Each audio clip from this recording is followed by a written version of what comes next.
done. Now, if you're not a fan of that name, and I'm not, it doesn't matter. Samsung doesn't care. They sold 5 million Galaxy Note 3s in the first month. Here we have the Galaxy Note 4. They haven't changed up too much, but you will notice a few differences already in the back. We'll get to those in a second. Hang on.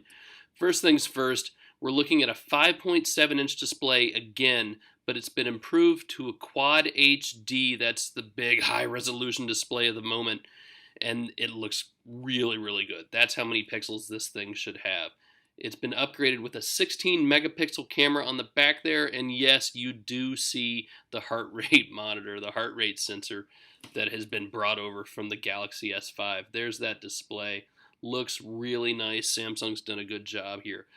Now you have to look carefully as we pull the S Pen out of the silo, but look around the edge of the phone and you can start to make out those little chrome accents. It's not plastic, boys and girls. Metal has finally started to come to the Samsung Galaxy line, and it's here in the Note 4. Software-wise, it's going to look pretty familiar with the Galaxy S5, but multi-window has gotten a little bit of a refresh. You can resize them much, much more easily now and do all sorts of multitasking that much faster. And this is, by the way, all running on Android 4.4.4. Now let's take a look at, there's Air Command, and the S Pen has gotten a little extra functionality when you're hovering over the display, not actually touching the screen there, and if you hold the button down on the S Pen, you can select text. You can select a word, you can select a sentence. It lets you open up a dictionary that much quicker. Very cool. Now this should look familiar in S Health. It is the heart rate monitor, the heart rate sensor. You stick your finger over the back there on that little sensor port, and it will tell you how fast your heart is beating. The camera's gotten a few important improvements as well. It's got a total 16 megapixel resolution, so it's a little higher res than before.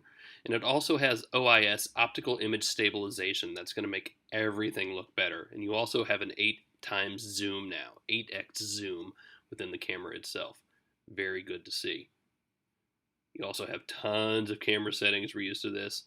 And yes, you can record video in full 4K or UHD resolution. Very, very high resolution. Nice to see in a high-end camera. We would expect nothing less from Samsung. Now, any self-respecting blogger from Seattle is going to take a selfie or two, as Andrew is doing here. And you got a couple different ways to do that. You can throw a gesture up at the phone and it will snap the picture, or you can put your finger back there on that heart rate monitor and use that as a shutter button to trigger your selfie. So you can take selfies all day long, like Andrew does. A few other specs you need to know here. Now, the front-facing camera wasn't ignored. It's up to a 3.7 megapixel resolution with an f1.9 lens. That's pretty important for, you selfie fans like Andrew. Under the hood, this thing's coming standard with 32 gigabytes of internal memory, plus an SD card slot up to 64 gigabytes, and it's got 3 gigabytes of RAM.